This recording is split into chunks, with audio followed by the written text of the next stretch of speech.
Bismillahirrahmanirrahim. Assalamualaikum warahmatullahi wabarakatuh. Selamat pagi anak-anakku semuanya. Untuk pelajaran bahasa Inggris hari ini kita lanjutkan lagi ke subtema yang keempat. Judulnya adalah Let me tell you how to do it. Ya, silakan disimak. Nah, hari ini kita akan belajar apa saja atau jenis-jenis dari permainan tradisional ya. Penjelasannya adalah sebagai berikut. Indonesia is an archipelago with a variety of races and cultures. Indonesia adalah landscape ya, atau archipelago dengan berbagai macam jenis, ras, dan budaya. One of which is a traditional game. Salah satunya adalah permainan tradisional. Hereby I put some pictures of PowerPoint slides or image. Ya, di sini Bapak coba berikan beberapa gambar di PowerPoint ini ya, berupa slide atau gambar that I made to teach my students about a traditional game yang Bapak buat untuk mengajarkan kalian tentang jenis-jenis dari permainan tradisional. Because kids nowadays very few who still play this game. Karena anak-anak saat ini sangat sedikit sekali yang masih memainkan permainan ini. Most of them are familiar with the electronic games that I think make children today are too selfish and individuals ya, karena kebanyakan dari mereka atau anak-anak ini saat ini sangat sudah terbiasa dengan permainan elektronik ya atau gadget yang membuat mereka menjadi individual atau sangat mementingkan diri sendiri, jadi tidak bersosialisasi dengan kawan-kawannya ya. Nah, berikut adalah salah satu jenis permainan. Yang pertama adalah semut, orang, dan gajah ya. Ini biasa kalian lakukan untuk memulai permainan ya, untuk menentukan siapa yang harus memulai duluan. Penjelasannya adalah, in Indonesia, the game is also known as suwitan or pink suit, and is played by young children to see who goes first in play, or just for fun to see who wins ya. Nah, seperti yang Bapak jelaskan tadi di awal, jadi biasanya permainan semut, orang, dan gajah ini dilakukan untuk menentukan siapa yang akan memulai permainan lebih dulu ya, orang pertama, atau ingin melihat siapa yang menang jika skornya itu seri ya, seperti itu. Nah, cara menentukan pemenangnya adalah the semut wins over the gajah because the semut can crawl in the gajah's ear and tickle him to drive him crazy. Semut itu menang melawan gajah karena semut bisa merangkak naik ke atau masuk ke telinga gajah dan menggelitik ya, gelitikin gajah sehingga gajahnya menjadi marah. Yang kedua adalah the orang wins over the semut because the orang can stomp on the semut and squash it. Orang itu akan menang melawan semut karena orang bisa menginjak semut dan menindih ya, menginjak-injak semut ya, intinya membuat semut itu menjadi lemah atau mati ya. Nah, yang terakhir adalah the gajah wins over the orang because the orang can get trampled by the gajah. Gajah itu akan menang melawan orang karena orang bisa diinjak-injak oleh gajah ya, seperti itu nih. Kalau ini seri nih ya, kelingking dengan kelingking, telunjuk dengan telunjuk, seperti itu ya. Berikutnya adalah bentengan atau fortress ya. Ini biasa dimainkan juga, sekarang juga masih ada yang memainkannya, atau kalian masih memainkan permainan ini ya. Penjelasannya adalah, bentengan, in this game the players are in demand for making smart strategies, compact, agile, and willing to cooperate. Bentengan di dalam permainan ini diminta atau pemain diminta untuk membuat strategi yang pintar, kompak, kemudian ketangkasan, dan mampu untuk berkoordinasi atau bekerja sama.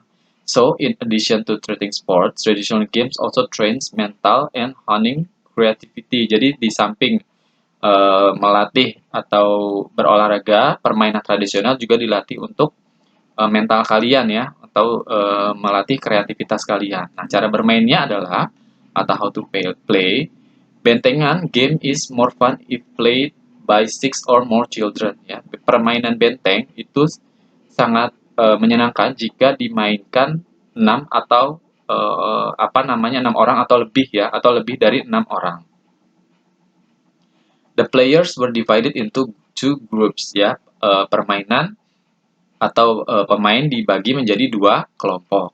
Each group to choose a tree or pole as their stronghold, ya. Setiap kelompok memilih pohon atau tiang sebagai bentengnya, ya, atau tempat mereka menjaga, ya. Kemudian player's task is not to maintain its stronghold in control opponents, ya. Jadi pemain ini harus berusaha menjaga benteng mereka agar tidak direbut oleh opponent atau lawannya masing-masing. Nah, di sini ada yang menjaga masing-masing, ya. They also had to protect his friends being an enemy prisoner. Mereka juga harus melindungi teman-teman mereka supaya tidak menjadi tahanan lawan, ya. Seperti itu untuk permainan bentengan. Yang terakhir adalah bola bekel. Nah, ini biasanya untuk wanita, ya, biasanya permainan ini. Penjelasannya adalah bola bekel is a traditional game from East Java, ya, involving all ball and 6 pieces of metal called bekel. Bola bekel adalah permainan tradisional dari Jawa Timur yang terdiri dari sebuah bola dan 6 buah pin, ya, atau dadu, ya, yang disebut dengan bekel. The word bekel or bekelen comes from the Dutch word which is bikkelen, ya. Bekel ini berasal dari bahasa Belanda yang asal katanya adalah bikkelen, ya. Although usually played by girls, there are also a lot of boys who play this game, ya. Meskipun biasanya permainan ini dimainkan oleh wanita, tetapi ada juga atau banyak juga anak laki-laki yang memainkan permainan ini. It is a group game. Ini adalah permainan kelompok, ya, in which the winner is the first who can successfully finish the challenge, ya. Pemenangnya adalah siapa yang mereka selesai, ya, atau menyelesaikan permainan atau pertandingan ini. Just for fun, the winners can ask other to pretend to become statues or splatter their friends with powder, ya. Untuk jika sudah ada yang pemenangnya, nah yang kalah bisa diminta untuk berpura-pura menjadi patung atau disiram, ya, wajah mereka dengan bedak, ya, atau powder seperti itu. Nah, permainannya seperti ini, ya. Throw the ball in the air, spread the bekel, then catch the ball. All of this must be done in one move, ya. Pertama adalah lempar bolanya ke udara, kemudian sebar bekelnya, kemudian tangkap kembali bolanya, seperti itu. You can now start playing by throwing the ball in the air, taking a bekel, then catching the ball once more, ya. Next, throw the ball in the air again and catch the bekel. Nah, yang terakhir, for the final bekel, the player must take the bekel, then release all of the bekels they are holding before catching the ball again, ya. Jadi ini cara-cara untuk bermain bola bekel, ya. Untuk yang wanita pasti sudah paham, ya. Seperti itu. Nah, untuk latihannya silakan disimak. Di sini Bapak ada berikan satu permainan namanya adalah engklek atau hopscotch, ya, bahasa Inggrisnya. Ya, kalian juga pasti sudah biasa memainkan ini. Nah, di sini Bapak sudah acak, ya, cara untuk memainkan bola engklek, ya, atau hopscotch ini. Nah, coba kalian urutkan kira-kira untuk pernyataan pick up the marker on your way back ini langkah keberapa, ya. Kemudian draw a hopscotch design on the ground ini langkah keberapa. Kemudian hop through the square skipping the one you have your marker on.